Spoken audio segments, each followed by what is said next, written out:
Estamos aqui mais uma vez no Papo do Torcedor para bater um papo de futebol e hoje dispensa qualquer tipo de apresentação.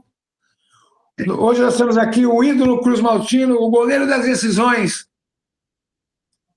Acácio, muito obrigado. Para você que não conhece, nós somos do Papo do Torcedor.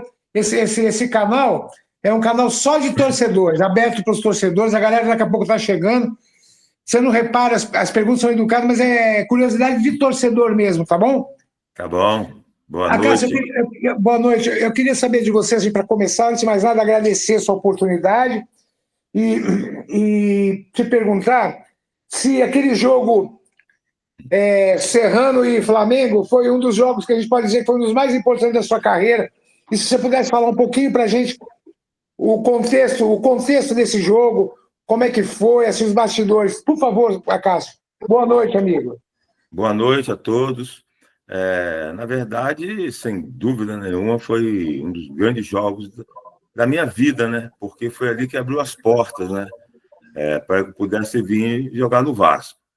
A história começou porque um Serrano e Flamengo, né? Numa noite bastante chuvosa, e aí, de repente, uma chuva torrencial, e depois eu vim jogar com o Tita, né, que era um dos jogadores que era da época que jogava no Flamengo. E ele até me confidenciou que o jogo praticamente ia ser cancelado, né, ia passar por outro dia. O que aconteceu? Ele disse para mim que os jogadores do Flamengo não aceitaram que o jogo passasse por outro dia, porque jogar logo, vamos ganhar desse time, fácil e tal. O que aconteceu? Veio uma neblina muito, muito forte, né, que a serra é assim, e daqui a pouco veio uma chuva e limpou totalmente e o jogo aconteceu. E aí nós, naquela oportunidade, damos de Flamengo de 1-0, um gol da Ana Paulina, e esse jogo foi isso importante porque abriu as portas para eu pudesse vir para o Vasco, né? Tinha outros clubes interessados em mim. O que aconteceu? Tinha outros clubes interessados em mim, parece que o Corinthians tinha interesse, o Campo Grande aqui do Rio também tinha interesse em mim. E eu tenho um grande amigo lá de Petrópolis, que é um grande vascaíno, fazia parte da direção do Vasco, veio no jogo do final de semana, né? E parece que o seu Calçada, Antônio Soares Calçada, conversou com ele e colocou que tinha interesse na minha contratação. E na segunda, aí no outro dia, ele me chamou no escritório dele e colocou dessa possibilidade. Eu, como vascaíno, que venho de uma família de todo mundo, meu pai, de toda a minha família, eu tenho 7 irmãos, eu sou o mais novo de todos, eu sou o 8º mais novo de todos, todo mundo vascaíno. E aí eu voltei lá, sentei pedi uma reunião com o presidente do Serrano na época e disse que parasse qualquer outra negociação, porque eu soube que o Vasco estava interessado em mim e eu só aceitaria a negociação com o Vasco. E jogar no meu clube de coração, né? Maravilha. Cássio, eu vou te passar agora uma pergunta para o Zé Luiz do Rio, vascaíno, que ele é meu amigo particular há mais de 20 e poucos anos, e essa semana, quando eu disse que você viria, ele me perturbou a semana, acho que nem deve ter dormido, cara, então eu preciso passar a palavra para ele, tá bom? Com licença. Tem problema. Zé, tá aí o seu ídolo, Zé. Olha o microfone, está fechado, filho. Boa noite, Cássio. Prazer falar com você. Acompanhei muito São Januário, Maracanã, feliz aqui com a tua presença. Cássio, vamos dar um pulinho, 9 anos desse jogo aí contra o Serrano, porque a maioria que ainda vai chegar são São Paulinos. Eles nutrem uma raiva de você, pelo menos uns 30 anos aí daquele jogo final no Morumbi. Aquele dia ali, se tivesse 2 jogos seguidos, você não tomaria gol. Fala um pouquinho desse jogo aí, dessa final contra o São Paulo, que realmente São Paulo, durante um bom tempo do período do jogo, foi muito incisivo no ataque, massacrou um determinado tempo, mas acabamos campeões lá. Fala um pouquinho desse jogo pra gente. O São Paulo, primeiro, dizer que São Paulo tinha uma baita de uma equipe, né? De jogadores a nível de seleção brasileira, como na época esse time do Vasco também tinha. E até era denominada, em certo tempo, como Sele Vasco. E tem uma história muito bacana em relação a esse jogo, que nós jogamos primeiro contra o Internacional de Porto Alegre lá, e ganhamos o Internacional lá, e só que o jogo terminou e ainda existia um jogo, acho que, se não me falha a memória, faz tantos anos, né, que a gente acaba esquecendo exatamente o que aconteceu. Ainda faltava o jogo, acho, Palmeiras e Corinthians. E aí a gente precisava do resultado para que nós fôssemos para a final da competição. E aconteceu exatamente o que a gente esperava, né? E a gente ficou ainda, a gente nem desceu, ganhamos do Internacional, nem descemos para o vestiário, ficamos ali perto da imprensa, ouvindo o resultado do jogo. E outra coisa muito legal que aconteceu foi que aí o Vasco classificou e durante a semana nós nos apresentamos, né? E aí estava estampado no jornal que o Eurico, né, decidiu que primeiro que nós, nós tínhamos o maior número de pontos, o Vasco tinha o direito de escolher aonde jogaria primeiro, né? Ou no Maracanã ou lá em São Paulo. E aí no jornal estampou que Eurico decidiu que o Vasco jogaria primeiro no Maracanã.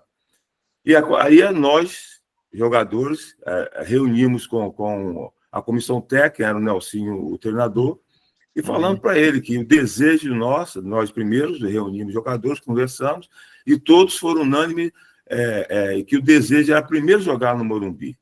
E não ia me dar chance de jogar primeiro no Maracanã. Se a gente ganha no Maracanã, claro que a gente era campeão, né?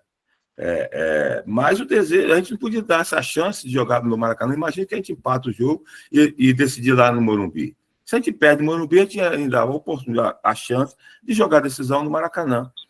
E aí decidimos mais as 5 jogadores, 4 jogadores, sentamos com ele para conversar. Eu, quando tinha uma liberdade muito grande com ele, que a liberdade tão grande, chamava ele de Miranda, né, na época, sentamos com ele e colocamos para ele o desejo nosso de jogar primeiro lá no Morumbi. E ele, aquela maneira dele, não, já está decidido, já decidi que a gente joga primeiro no Maracanã, vamos ganhar desses caras aí, ser campeão do Maracanã. E aí eu coloquei para ele que, tudo bem, a decisão era dele, mas que havia uma insatisfação geral dos jogadores, porque a decisão dos jogadores era jogar no Maracanã, era primeiro jogar no Morumbi. E aí, no outro dia, ele pegou, falou com a imprensa e voltou atrás que o jogo seria primeiro no Morumbi. Maravilha. Ronaldo, por favor, sua pergunta, amigo. Boa noite, Acácio. Antes de mais nada, obrigado pela presença no canal. Não é todo dia que a gente tem goleiro de Copa do Mundo. E isso pesa na história, né? Fantástica. Você disputar uma Copa do Mundo, imagino a emoção que dá. Nós temos um amigo que hoje não vai conseguir participar, porque está em reunião de trabalho, e ele deixou uma pergunta que eu gostaria de repassar para você. Na verdade, ele deixou 2. Primeiro, sobre o Barbosa. O Barbosa foi, acho que, um dos maiores goleiros da história do Vasco, eternizado no Vasco, e como era conviver com o Barbosa com aquele trauma de 50, né? Que hoje, graças ao 7-1, talvez de 50 fique um pouquinho mais escondido. E como era conviver com o Barbosa, porque o Barbosa tinha esse trauma, porque jogaram nas costas dele, né? A culpa. Quer dizer, ele tomou um gol quando o time não fez, jogando pelo empate e não conseguiu empatar o jogo. E a outra pergunta que ele queria falar para você, que ele pediu para você, seria a Copa de 90. O problema com o patrocinador, porque a foto tinha muito jogador cobrindo o escudo do patrocinador, né? Como é que você vê esses 2 casos? Por favor, Acácio. Boa noite. Boa noite. Eu convivi bastante tempo com o Barbosa e isso aí ninguém tem dúvida, né? Que foi o maior goleiro da história do Vasco. É o número 1, tá? Eu digo sempre o seguinte, com a maior covardia, a maior injustiça, a maior covardia que eu vi no futebol brasileiro, o que fizeram com o Barbosa. Ele mesmo diz, por exemplo, que uma pessoa, né, que faz um delito fica aí 10, 15 anos preso, né? E ele foi crucificado a vida inteira dele, né? E ele me deu muitos conselhos, né? Barbosa, com a sua experiência, eu conversava muito com ele, eu participei de algumas entrevistas, algumas situações várias, e dentro do próprio lá dentro de São Januário, conversei muito com ele, ele me deu muitos conselhos, e para mim foi muito importante para a minha trajetória. Essa é a primeira situação. A segunda foi que realmente aconteceu isso, né? O que aconteceu? Trouxeram para o grupo de jogadores e comissão técnica uma quantia, né? Que o patrocinador da época tinha feito um contrato com a CBF. E depois nós descobrimos que não era verdade aquela quantia, era muito mais. E nós, jogadores, nos reunimos e decidimos que íamos colocar a mão tapando a patrocinadora, só que nós decidimos que só nós, jogadores, queríamos fazer isso. A comissão técnica e roupeiro, massagista, eles outros não iriam fazer. Por que isso? Porque a CBF jamais poderia mandar ou demitir, ou mandar embora os jogadores. Mas uma comissão técnica ou demitir os mais fracos, né, a rouparia, médicos, essas coisas todas, né, massagista, era fácil. Então, nós decidimos isso. Aí, o que aconteceu? Aí, realmente, nós tínhamos recebido uma quantia aqui no Brasil, nós viajamos para a Itália, e a outra quantia foi para lá, para ser dividida entre jogadores. Só que houve um grande problema. Nessa divisão, houve um grande problema. Teve jogadores, por exemplo, que queriam a parte de quem não botou a mão. E aí houve um desacerto total, e isso foi o maior prejuízo para a seleção brasileira. Eu acho que no futebol, quando há uma discussão em relação à situação financeira, a coisa não vai acontecer. E eu tenho certeza, como todos nós, vocês têm, que o Brasil tinha uma baita de uma seleção de grandes jogadores. Só que não foi penalizado com uma única jogada do Maradona, que o Canidia fez o gol. E depois o Brasil massacra, a bola na trave, perde vários gols. Mas o que quero dizer com isso? Se a coisa não anda bem, se há um desacerto... Racha o grupo, né? Racha.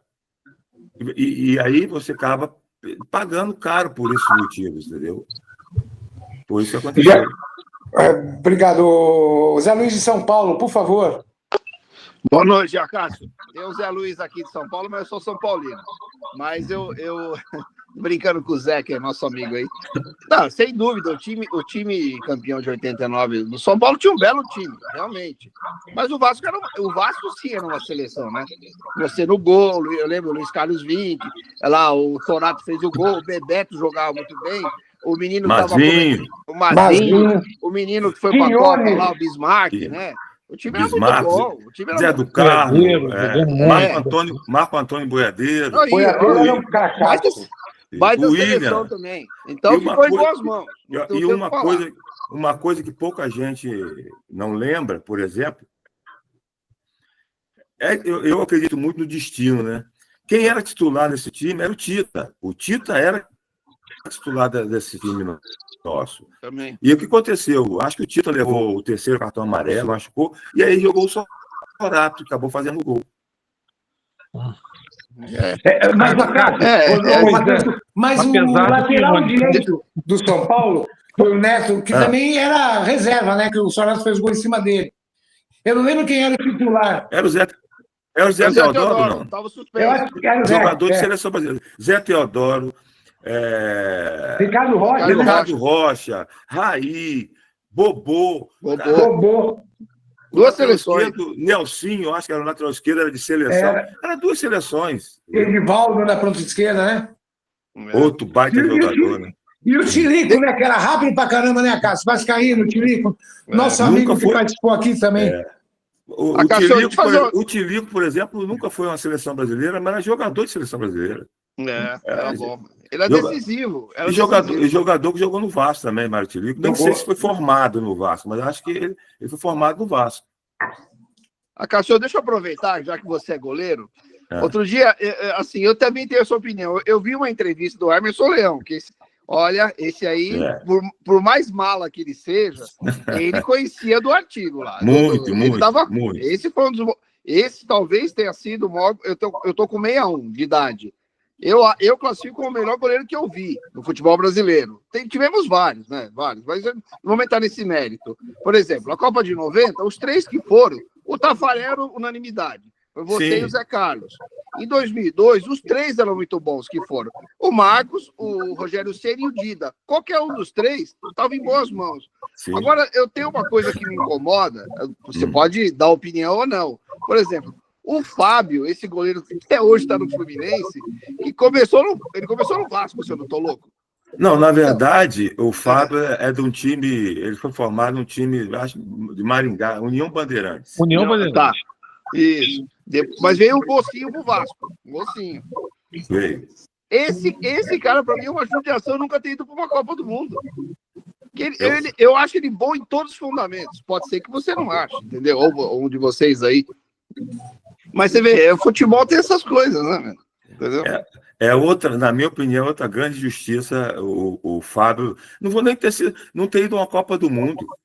O cara com 44 anos jogando num nível espetacular, entendeu?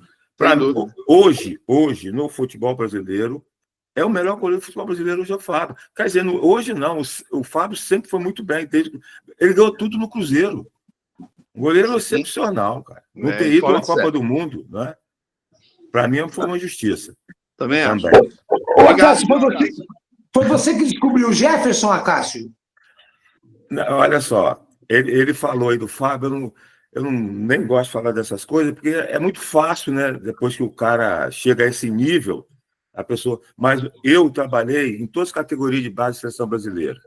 Eu trabalhei primeiro na Sub-15, eu fui campeão do mundo Sub-17. Foi Nova Zelândia, era uma competição em Nova Zelândia e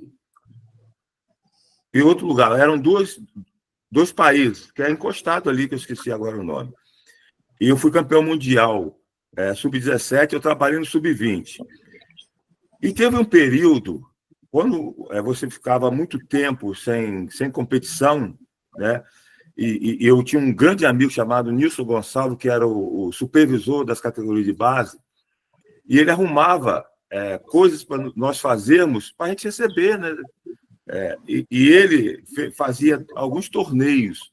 Por exemplo, ele fez um torneio em Recife, fez um torneio para a gente observar jogadores, fez torneio no Nordeste, e ele fez um torneio, acho que em Maringá.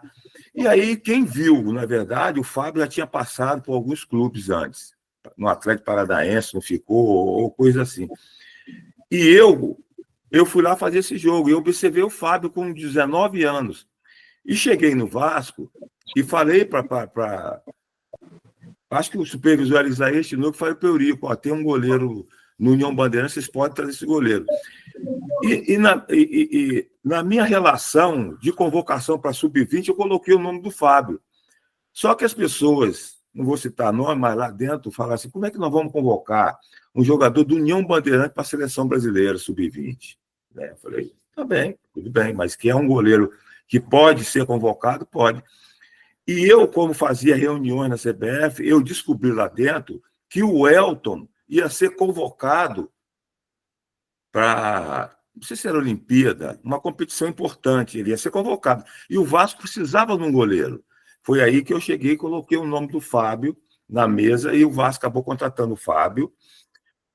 E o que aconteceu? O Vasco fez uma negociação de pagar tantos valores mensais para a União Bandeirantes. E o Vasco ficou muito tempo sem pagar. O Cruzeiro foi lá, pagou cash e tirou o Fábio do Vasco. O Fábio chegou a ser campeão carioca pelo Vasco. E o caso do Jeff foi assim. O Botafogo caiu em 2002, o Botafogo caiu divisão. E aí o Bebeto de Freitas, o falecido Bebeto de Freitas, que era um dos grandes jogadores de voleibol, né, que eu acho que se sabe, assumiu a presidência do Botafogo. E ele era muito amigo do Levi Cooper. Ele trouxe toda a comissão técnica do Levi Cooper. Só que eu encerrei a carreira no Madureira e fiz uma grande amizade com o professor Lanceta, um preparador físico, um dos grandes preparadores físicos de atletismo, de futebol. Ele, quando parou, ele falou para mim, Cássio, é sempre muito difícil essa transição, quando um atleta para, não sabe o que vai fazer. Eu falei, não, mas está tranquilo. Tá? Ele falou assim, olha, eu estou indo para um clube aí, ele era o preparador físico do Madureira. Eu estou indo para um clube aí, eu parando, eu vou te levar. Falei, eu te agradeço. Ele foi para o Fluminense, me levou para o Fluminense.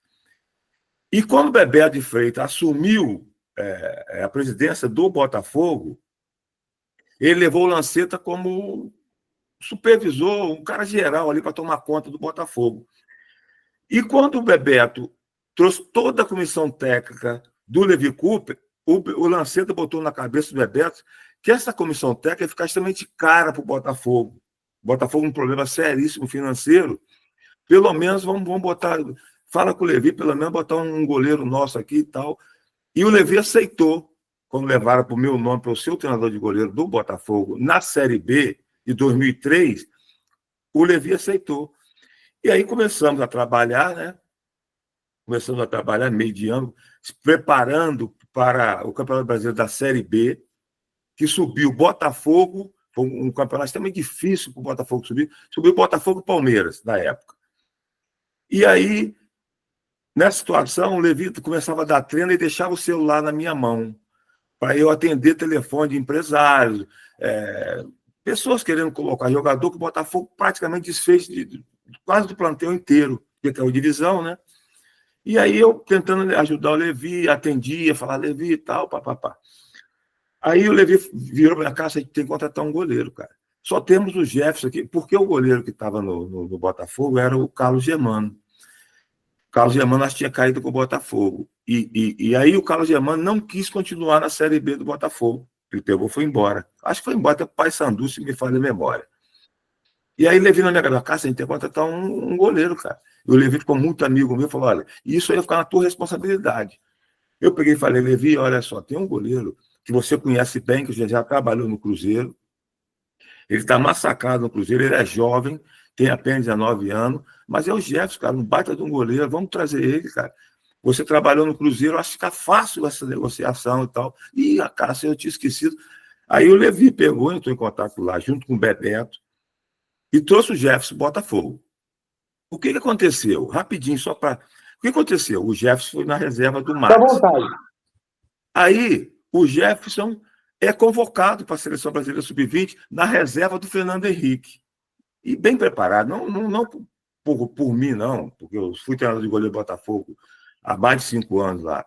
E aí o Jefferson foi convocado à Seleção Brasileira na reserva, chega lá, ele toma o lugar do Fernando Henrique e é campeão mundial Sub-20. E volta com o moral para o Botafogo. E todo mundo na minha cabeça para tirar o Max. Eu falava, e aí subimos com o Max no gol. Garrando, pegando o pênalti, indo muito bem. No ano seguinte, do estadual do ano seguinte, todo mundo na minha cabeça tem que botar o Max, tem que botar o Jefferson, tem que botar... Eu falei, olha só, o momento vai chegar, não podemos tirar o Max, que subiu divisão com o Botafogo, isso na minha opinião, isso é uma covardia. Se você quiser tirar, tudo bem, mas eu não aceito fazer um negócio desse, e fomos protelando. Chegou no momento que não tinha jeito, né? O Jeff fechando o gol, agarrando muito, ele entrou como goleiro do Botafogo. E o que aconteceu? O Jeff agarrando muito, só que ele pertencia ao Cruzeiro, o Cruzeiro vende ele para a Turquia. Ele pertencia ao Cruzeiro, vende para a Turquia. E depois o Jefferson fica na Turquia, faz história na Turquia e volta para o Botafogo a fazer história, sendo, na minha opinião, um dos maiores goleiros da história também do Botafogo, Jefferson. Para ser sincero, apenas indiquei ele, né, para vir para o Botafogo. Entendi. Um goleiraço. O Zé do Rio, fala aí, Zé. Vai lá, Zé. Zé, faz a pergunta. Ó, Cássio, assim, dos 9 anos que você passou no Vasco, o título mais importante foi o Brasileiro de 89. Mas você ali de trás, qual o time melhor? O de 81, campeão em cima do Flamengo, aquele time campeão do mundo do Flamengo, o bicampeão de 87 e 88 também em cima do Flamengo, ou o de 89? Qual o melhor time? Agora você me deixou... Sabe o que é? Sinuca de bico? Você me deixou... Olha, para mim, o de 88. Para mim, de 88. Por quê? Já tiveram grandes defesas do Vasco, né? Mas eu, Paulo Roberto, Donato, Fernando e Mazinho. Essa defesa com Zé do Carmo na cabeça de área. Até porque de 89, por exemplo, Era eu, Luiz Carlos Vinck, Marco Aurélio, Quinones e Mazinho. Só que Marco Aurélio, por exemplo, era um garoto, né?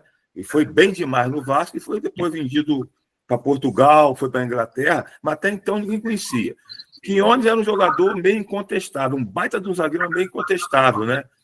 E aí Mazinho não se discute. Do meio para frente, o Vasco, né, era um belo time, mas de 88 também era. Zé do Carmo, Geovânio, Bismarck. Não, 87 era Tito e Roberto. Roberto e Romário. Imagina, para mim o de 88 era mais time. Para mim o de 88 era mais time. Já imaginou? Mauricinho, Roberto e Romário. 84. Né? 88, por exemplo. Vivinho, que faleceu, que era um reserva de luxo no Vasco. Vivinho, Roberto e Romário. Imagina. Ele era convocado para a seleção reserva no Vasco. Imagina o Zé do Carmo, Geovânio e Willy Bismarck. Para mim, o de 88. Para mim, o de 88.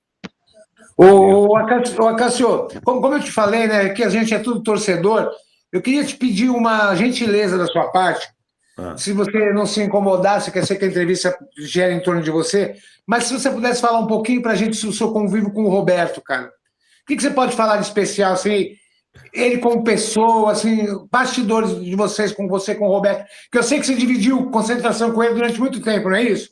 Isso, eu cheguei no Vasco em 82, o primeiro ano nem tinha essa moral ainda, né, para dividir quarto com o Roberto. Depois, no ano seguinte, eu dividi quarto com o Roberto e só parei de dividir quando ele saiu. Opa! Algum problema aí? Não. Não, pode falar, pode falar. Eu mais gente que tá chegando. Foi só um período, porque o Roberto saiu, né? Primeiro para o Campo Grande, em 89, infelizmente, ele acabou não sendo campeão brasileiro com a gente, que ele saiu primeiro para o Campo Grande do Rio, né, fez uma grande proposta para ele, e depois ele foi para o Português de São Paulo, que jogou até com a gente aqui em São Januário contra a gente. Eu vivi muitas histórias com o Roberto, mas muitas, que foram muitos anos, foram mais de 7 anos vivendo com o Roberto IV, cara, entendeu? Eu convivi com o Roberto no primeiro casamento dele, né, com a Jurema, depois o falecimento da Jurema. Convivi com o Roberto no casamento dele, entendeu? Com Liliane. Então, eu tenho muitas histórias bacanas com o Roberto. E eu digo para todo mundo isso, quando me perguntam, cara, que eu acho que a minha trajetória no Vasco se deve eu ter um cara como ele do meu lado. Em termos de comportamento, de carisma, entendeu? Não é porque ele já não está entre nós, não. Era um cara que todos os garotos, quando subia, ele abraçava, entendeu? Ajudava os garotos, dava conselho. E você vê que o Roberto era um cara que a marca do Roberto era aquele sorriso dele, entendeu? Mas eu cheguei a um ponto de tanta liberdade com ele, que o problema é que as pessoas às vezes ficava com o pé atrás pelo seguinte: o Roberto era uma pessoa também um pouco fechada, entendeu? E ele acabava treinamento, véspera de jogo, por exemplo, ele tomava massagem primeiro, ficava lá aquele tempo todo tomando massagem. Na saída dele, ele tinha que dar várias entrevistas, ele tinha que dar autógrafo a várias pessoas, então ele demorava muito chegar no ônibus, né? E as pessoas se incomodavam com isso. E aí eu comecei a ter tanta liberdade com ele que chegou um dia que eu peguei um amigo nosso, falei: olha, você leva o Roberto para a apresentação? Você está maluco? Você leva o Roberto para a apresentação? Aí eu levo. Aí eu peguei, mandei avisar o Roberto que o ônibus ia sair, ele ficou maluco comigo. Depois eu falei: Roberto, estava todo mundo morrendo de fome, cara. E a gente compreende essa demora sua, né, de chegar no ônibus, mas nós estávamos tudo loucos de fome. E aí só você me fazer um negócio desse. Entendeu? Eu tinha muita liberdade. E o lugar cativo dele no ônibus, a brincadeira do lugar cativo no ônibus, tinha isso, né?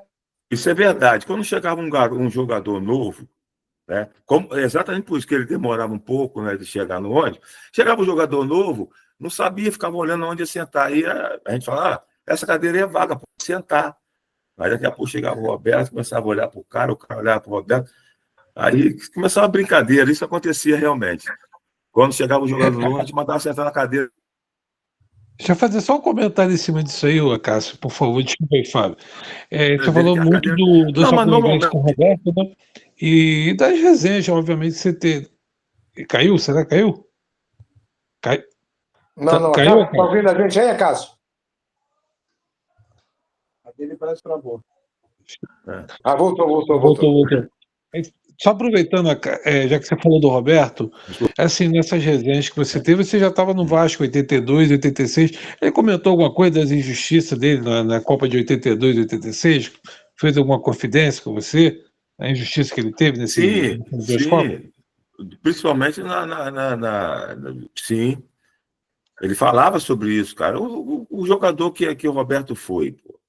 Fazia gols, artilheiro de Copa de estadual, de brasileiro, entendeu? Ele falava. E na convocação dele de 82, quem atendeu o telefone, a gente não tinha celular, porque nós estávamos em Brasília. Tocou o telefone e eu atendi, era alguém que agora não me lembro da CBF, querendo falar com ele, que o Roberto foi convocado. Aí a gente vibrou a beça, ele até deixou a delegação, voltou para o Rio de Janeiro. Ele era muito triste com isso, entendeu? Com o potencial, com tudo que ele fez no futebol brasileiro, não ter sido convocado em 82, pô. Não se discute se ele era mais jogador do que o Serginho ou não, mas não levar o Roberto foi uma injustiça incrível. E depois chamar ele depois, né? E não colocar para jogar. Colocar para jogar, né? Ele foi chamado, mas não foi utilizado, na verdade. Ele veio na segunda leva, né? Cássio, deixa eu aproveitar e botar um tempero aí. Você pouco perdeu para o Flamengo, né? Muito pouco, muito pouco. Eu ganhei 3 estaduais, 82 e bicampeonato 87, 88, tudo em cima do Flamengo, cara. Nós, entre 87 e 89, nós ficamos 5 jogos sem perder para o Flamengo, fomos perder exatamente no Campeonato Brasileiro, com 2 gols do Bugica. Ninguém lembra mais do Bugica. Mas importa que nós fomos campeão. Importa que foi isso. Uma outra particularidade, Cássio, você nunca tomou gol de falta do Zico, né? Não, é verdade. Eu não gosto de falar isso porque... Mas é verdade, é fácil, né? Sim, eu tenho maior respeito, maior carinho e tenho uma relação muito boa com ele. A gente não se fala diariamente, mas aniversário, Natal, Ano Novo, a gente troca mensagem e tal. Eu tenho um carinho, até porque o Zico é um gentleman, né, cara? É um cara que dispensa comentário, mas é uma realidade. Eu joguei mas muitas vezes contra ele, fez gols em mim, vários gols em mim, mas nunca tomei gol de falta. Até porque eu treinava incansavelmente com um dos maiores batedores de falta do futebol brasileiro. Está entre os maiores batedores de falta do futebol brasileiro, que era o Roberto, cara. Eu treinava muito com ele. E aí aprimorava, né? Ô, Cássio, deixa eu te fazer uma pergunta. Quem sou eu para te fazer uma pergunta técnica dessa, tá? Mas assim, o Zico era uma forma diferente de bater na bola, né? Dando uma falta. O Roberto era mais pancada, mais de longe, né? Qual que é mais difícil para um goleiro? Aquela que bate antes ou a que vai direto no ângulo? Não, a diferença dos dois é o seguinte: o Roberto batia de longe, de perto era fácil para ele. De longe também, que ele batia. O Roberto batia muito forte na bola. Já o Zico, de longe, não batia tão bem. Agora, na entrada da área, ele era mortal, né? Só que eu com os treinamentos, eu fui buscando alternativas, né? Entendeu? Às vezes, inverter a barreira, coisa assim, entendeu? E eu me colocava muito bem, né? Eu digo até para tiver goleiros aí, ou alguém que conheça e tal, eu acho que o goleiro não pode ficar no canto. Primeiro não pode adivinhar e tem que dividir, ter a responsabilidade de dividir. Se você dá todo o ângulo para o grande batedor, você está morto. Se ele botar naquele ângulo lá, você está morto para chegar, entendeu? Ô, Cássio, tanto o Zico quanto o Roberto batiam muita falta no contrapé do goleiro, né? E aí, não dá tempo nem de levantar o braço, né? Os caras eram especialistas nisso também. Sim. Na hora que o goleiro travava o pé, mas ele é jogava. por isso, eu tinha uma regra, é o seguinte, a gente analisa assim, tem a marca do pênalti, certo? Uhum. Aí eu fazia, mentalmente, tem a marca do pênalti, eu fazia mentalmente uma linha e botava o pé, meu pé esquerdo, digamos assim, digamos o pé do lado contrário da falta, eu botava o pé ali, o pé, entendeu? Então eu dividia. Que a maioria dos goleiros que eu vejo, eu não estou querendo criticar ninguém, e até porque tem uma máxima que é uma verdade, que o goleiro não pode tomar o gol do lado dele. Aí o que o goleiro faz? Até para ele se preservar, ele fecha o canto dele e dá o outro lado, completamente outro lado. Para o grande batedor, se bater do outro lado, o goleiro ou ele sai antes ou ele não vai chegar. Então, o que eu fazia? Do lado contrário que a bola está, eu botava o pé na minha linha imaginária da marca do pênalti. Então, praticamente, quase que eu dividia. E eu, dali, com o meu tamanho, hoje eu não sou tão grande como os goleiros de hoje, né? Dá para voar até o outro lado. Agora, se você fecha o teu canto, e se você tentar adivinhar do teu lado, você não vai chegar nunca. Certo? Acácio, deixa eu te fazer mais uma pergunta. A semana que antecede um clássico contra o Flamengo, como é que é dos bastidores dentro para você, no vestiário, os treinamentos, como é que era para você? Para o elenco, como é que é a agitação? Na época do Eurico? Na verdade, claro que todos os clássicos é motivante, tá? Mas contra o Flamengo a motivação era outra. Você não tem dúvida disso, pelo menos na minha época. A motivação era outra, entendeu? E eu tenho um detalhe para dizer para vocês aqui, que eu fazia, e o Roberto, que era meu parceiro de quadro, já sabia todas as vezes que o Vasco ganhava o par ou ímpar, eu ia jogar primeiro. Isso não é uma norma, isso não é normal. Todas as vezes que o Vasco ganhava o par ou ímpar, eu ia primeiro para o lado da torcida do Flamengo jogar. Eu pedi para escolher. Aí, Roberto, mas para quê? Eu falava, vai por mim, vamos escolher. Ele, a primeira vez, ficou reticente, aí a gente ganhou, ele veio para mim, cara. Sabe por que eu fazia isso? Porque a gente entrava, eu ia para o lado à direita das cabines de rádio, certo? O Flamengo à esquerda, sempre foi assim, né? Aí eu entrava no gol, aquecia ali, quando o Roberto ganhava para o ímpar, eu atravessava todo o campo, parava na pequena área. Normalmente, quando o goleiro vai para o lado contrário, a torcida adversária começa a gritar frangueiro, essas coisas todas, né?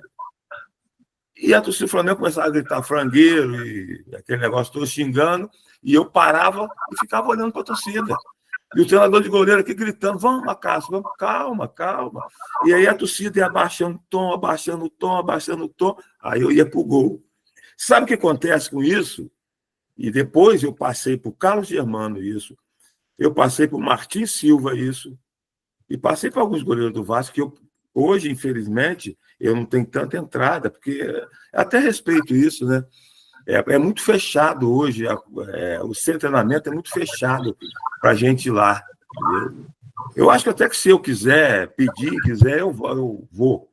Mas eu prefiro deixar, né, preservar lá o ambiente. Mas eu fazia isso, cara. Eu escolhi o lado contrário, e isso que acontecia? A torcida do Flamengo gritando frangueiro, xingando. Isso me fortalecia, entendeu? Isso me trazia mais forças, cara. Eu fazia isso. Quando não dava para o ímpar, não tinha outra alternativa. Não vou dizer que esse foi um grande motivo de eu ter ganho tanto do Flamengo, mas eu acho que ajudou. A segurança, né? A primeira bola é importante realmente para um goleiro, né? Sem dúvida, sem dúvida. Se você está num jogo importante, você faz uma grande defesa, te traz motivação, te traz com muito mais confiança. Se você tem uma pequena falha mesmo que você tome o gol, mas eu acho que independente de você ter uma pequena falha e tal, eu acho que nessa posição de goleiro, para você chegar nesse nível que todos aí que chegaram, Tafarel, Marcos, e o Rogério Ceni e outros mais, eu acho que para você chegar nesse nível, o primeiro requisito é você ter, sinceramente, você ter muita personalidade, tá? Por exemplo, um goleiro jogar no Maracanã, como eu joguei, com 60 mil pessoas, não é fácil. Não é fácil, né? Então, essa posição básica mesmo, eu acho que tem que ter muita personalidade para chegar nesse nível. Entendeu? O momento do Vasco agora, Cássio, o que você pode falar para a gente? E o Vasco, no momento, está bem servido de goleiro, na sua opinião? Está muito bem servido, a ponto do sacrifício que a direção do Vasco, sob o comando do Pedrinho, fez para renovar com o Léo Jardim, né? Entendeu? E me parece que é o que ventila aí, que é um dos maiores salários de goleiro do futebol brasileiro. Eu acho que é merecedor. Porque a gente sabe que é uma máxima no futebol que é uma verdade. Desculpa. Todo grande time começa um grande goleiro, né? E por isso o Vasco fez essa força incrível para a permanência dele. Maravilha. Rião, quer fazer uma pergunta, Rião? Boa noite, eu estou dirigindo, eu saí do futebol, é um prazer falar com a Cássio aí, boa noite aos amigos.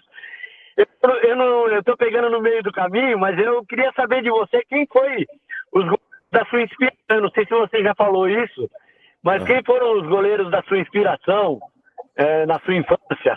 Um grande abraço, prazer, viu, Cássio? Obrigado, Mauri. Muita gente, como eu já disse, né, que eu sou vascaíno, minha família toda, as pessoas acham que a minha inspiração foi um goleiro do Vasco, mas não foi. Quem me inspirou foi o Barbosa, perdão. Quem me inspirou foi o do Botafogo, faleceu Manga. Agora. O Manga. Quem me inspirou foi o Manga. Goleiro do Botafogo. Deixa eu fazer uma pergunta. Você que jogou há tanto tempo no gol. Hoje, a bola é mais leve, a bola não encharca. Está mais difícil para o goleiro. E, né, você falou, hoje os goleiros, ontem o Donnarumma tem 2 metros, o Johnson, o outro goleiro, o Chelsea tinha 1,96 m. Isso muda muito, essa bola, essas condições. Antigamente jogavam com bola pesada, o uniforme era pesado, e vocês tinham batedores de falta fantásticos. Eu lembro do Nelinho, que acho que foi um dos maiores batedores de falta que eu vi. Você acha que hoje seria mais fácil jogar no gol?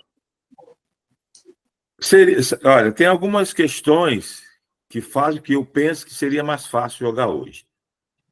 Por exemplo, na minha época, e anterior a mim, então, que não tinha mesmo.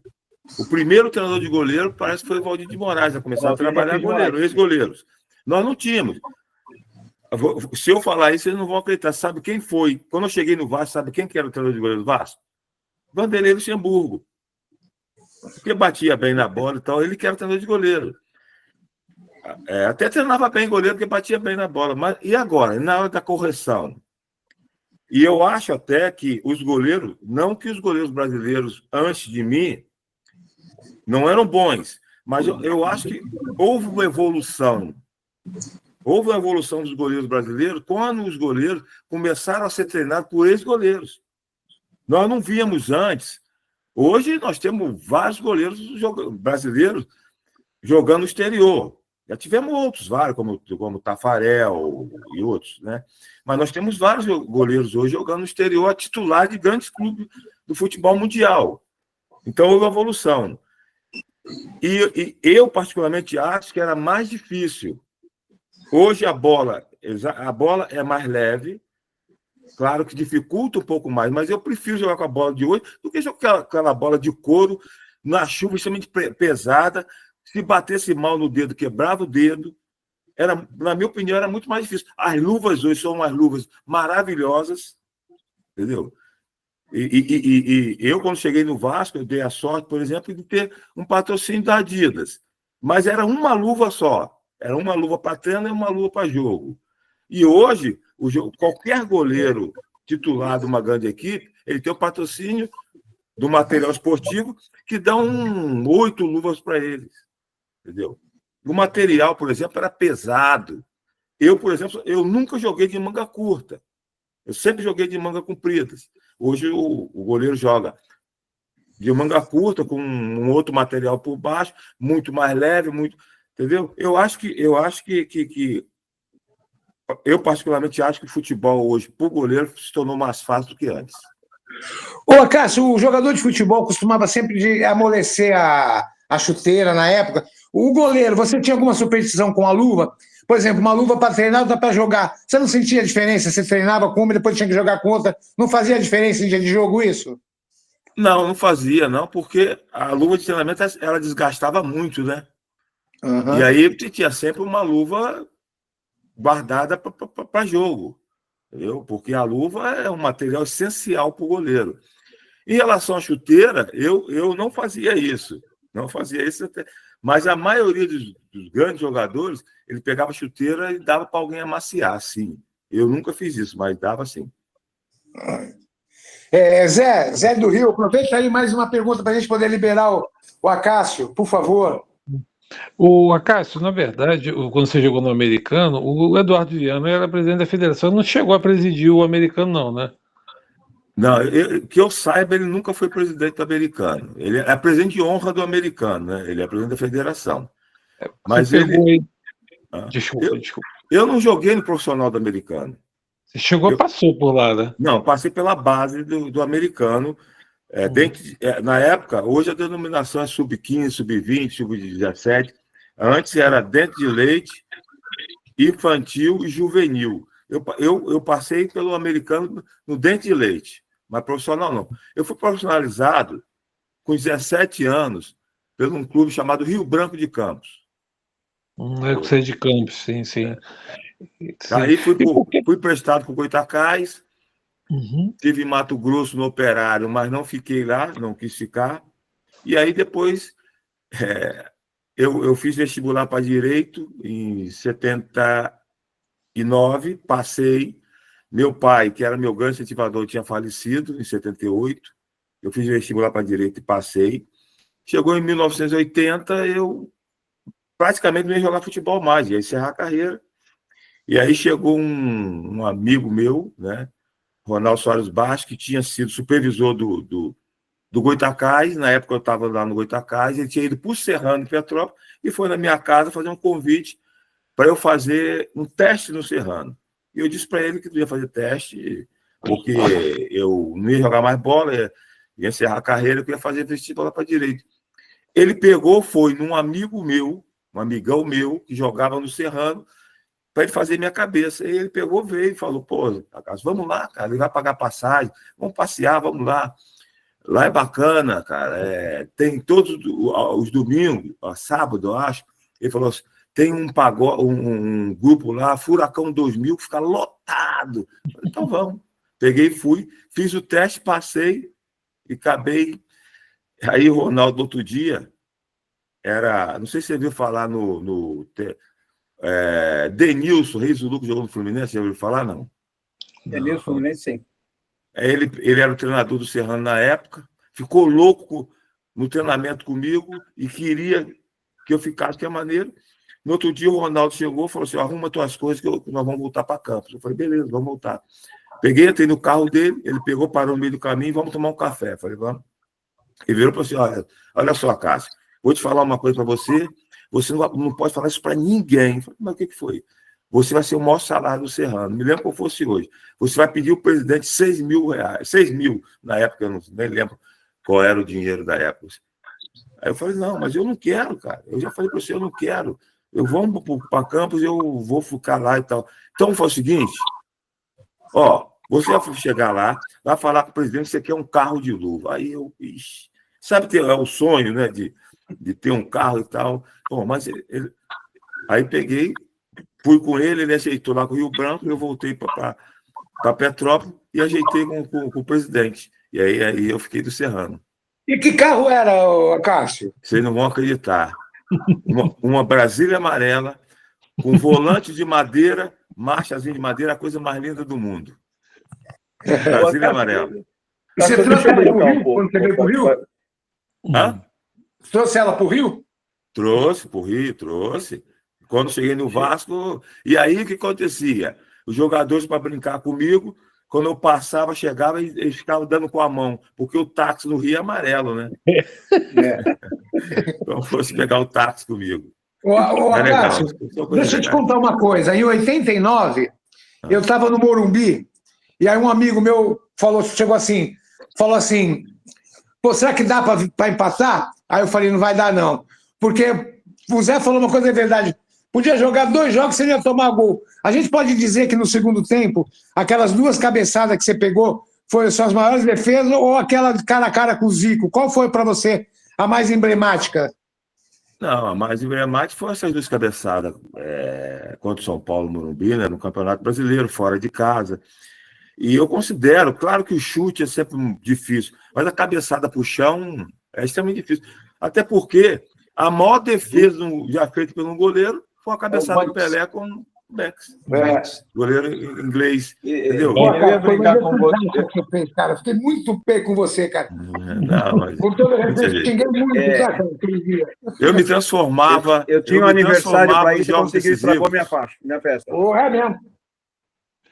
Eu não falei que posso te tinha falar, Cássio, você estragou minha festa de aniversário. Eu tinha um aniversário para ir à noite, eu vim no Morumbi, pé da vida, porque tinha perdido o título, eu sou São Paulino, e falei, pô, sacanagem ter que ir no aniversário ainda, né? Mas, enfim, eu ia brincar com você e falar o seguinte, ele falou das 3 defesas, eu ia brincar com você e perguntar, quais as 3 principais defesas que você fez na vida e quais os 3 frangos, isso foi um numérico que eu não posso esquecer que eu tomei esses gols. Essas 2 contra o São Paulo, a defesa, né? Não tem jeito, fica na memória, jamais esquecerei. Sonha com ela. E principalmente a com o Zico em 82, que o Zico entra. Porque normalmente um jogador da qualidade do Zico, quando ele entra sozinho na tua frente, o que o cara espera? O cara cair, né? Para ele tirar. E aí eu permaneci parado e o Zico veio, finalizou, eu fiz essa defesa, e aí começa tudo, né? Campeão estadual, chegando no Vasco e tal. Mas, na verdade, a maior defesa que eu fiz pelo Vasco foi em 87, 88, uma bola com o Bebeto. Bebeto, na marca do pênalti, tira essa bola no cantinho lado esquerdo, eu vou com a mão esquerda e tiro essa bola. Se alguém um dia quiser buscar essa defesa, vai ver que foi uma defesa mais difícil que um goleiro pode ter feito. Ô, Cássio, o Bebeto... Aí você me perguntou, olha só. Claro que eu tomei frangos, tá? Isso mas acontece com qualquer goleiro, né? Com qualquer goleiro, mas eu era um goleiro tecnicamente muito, muito bom, tecnicamente, mas muito bom. Sabe por quê? Porque é o que eu disse, eu fui para o americano de Campos, né? Dente de Leite. Eu saí, o americano de Campos é o maior time de Campos. Tá? Tinha Goitacás, Americano, Rio Branco, tinha outros clubes lá, mas o americano é o maior deles. E eu saí do americano para ir para um time chamado Municipal, que já nem existe mais. Por que isso? Porque no Municipal, o treinador era um ex-goleiro. Mas antes do americano, tinha um timezinho lá pequeno chamado São Cristóvão, Dente de Leite, o treinador era um ex-goleiro. O primeiro treinador meu foi um ex-goleiro num time chamado São Cristóvão. Eu fui para o americano, Dente de Leite não era um ex-goleiro. Eu saí do americano, fui para o Municipal, porque era um ex-goleiro que trabalhava lá. Então, a minha base, eu tive ex-treinadores que foram ex-goleiros. Então, eu, tecnicamente, era muito bom. Claro que eu falei, claro. Tomei um frango ou outro, mas muito pouco. Exatamente por isso.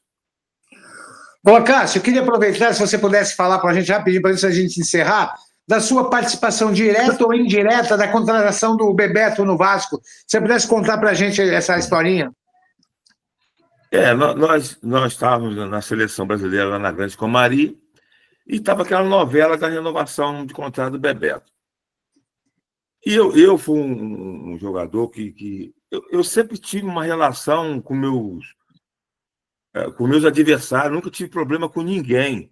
A ponto, por exemplo, do Zé Carlos, ex-goleiro do Flamengo que faleceu, nós éramos amigos. Ele frequentava a minha casa e frequentava a casa dele, entendeu? E aí eu tinha uma relação muito boa também com o Bebeto e tal.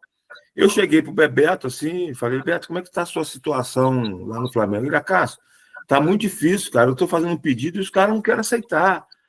Aí eu virei para ele e falei, mas você, se o Vasco fizesse uma proposta para você vir para o Vasco, eu sei que é comprar. Ele falou, eu vou. Aí quem que era o diretor da CBF na época? Eurico. Ele era o diretor de futebol. E ele estava na sala dele lá dentro, na sala particular dele lá dentro. Falei, Bebé, você tem certeza que você vem, cara? Mas se o Vasco me der o que eu quero, eu vou. Então tá bem. Eu peguei, bati na porta, entrei.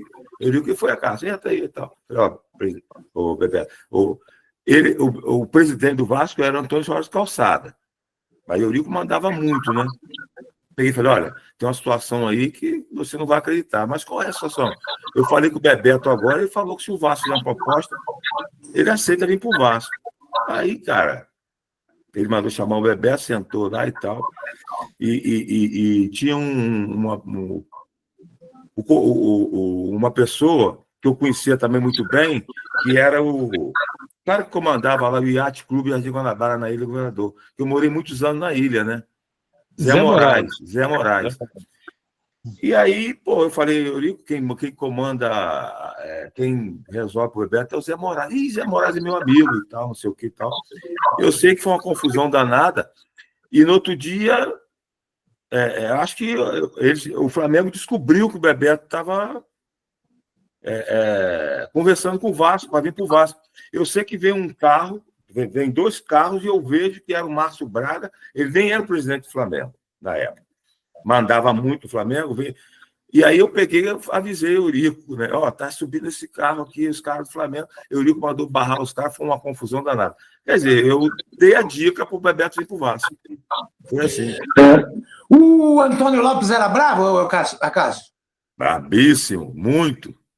Assim que eu cheguei no Vasco, garoto, vindo do Serrano, eu estava aí com 22 anos, 21 para 22 anos, aí acabou um treino lá, São Januário, acabou um treino, ele, garoto, vem cá, garoto. Falei, pois não, senhor, o que o senhor quer? Olha só, quem manda aqui sou eu. Eu sei que você lá no Serrano, você mandava, você tombou treinador, mas aqui quem manda, eu falei, quem que falou isso pro senhor, pelo amor de Deus? Eu jamais falei um negócio. Pô, o bicho do mato, né? Que isso, professor? Eu jamais falei. Não, eu tô sabendo que lá você mandava, tombava treinador. E depois ficamos amigos, né? Me botou no time, fez aquelas alterações todas, tirou o Mazzaropi, me colocou. E hoje a gente é muito amigo. Mas aqui é o respeito, né? E é lenda que aquela senhora, dona Elza, mandava? É lenda isso? É mentira, cara. Isso é mentira. Pô, dentro de casa ela mandava, que a gente sabe quem manda na casa é a mulher, né? Mas no futebol, ela era uma defensora do marido. Isso é uma verdade. Não falava mal. Quem falasse mal do Lopes, ela brigava mesmo, cara. Mas era defensora do marido, entendeu? E você sabe que ser treinador de futebol não é fácil. A realidade é essa. Eu digo sempre que ser treinador, comandar 40, jogar cada um com uma cabeça. Não é muito fácil ser treinador de futebol, cara. Ô, Cássio, o que você está fazendo no momento em relação ao futebol? Ou o que você está fazendo da sua vida? Não, eu participo lá da Vaz TV, né? Eu participo do pré-jogo, faço comentário na Vaz TV, e hoje eu sou um homem aposentado, né?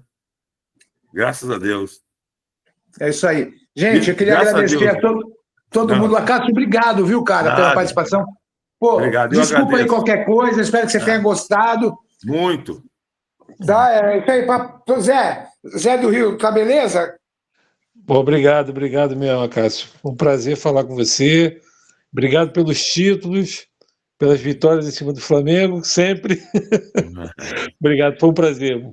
Te acompanhava na Band, nos comentários. E estamos aí, acompanhando a tua carreira. Tá bom? Eu agradeço. Obrigado por tudo participado, contar um pouquinho da minha história. Obrigado a todos. Você merece. Foi uma honra para a gente ter você aqui conosco, tá, Cássio? Valeu. Boa noite, Ronaldo, obrigado. Tchau, Rião. Tchau, Thiago. Tchau, Cida. Um abraço. Tchau, Zé. Obrigado. Obrigado. Até a próxima, Cássio. Obrigado aí. Fica com Deus. Tchau, tchau. Tchau, tchau.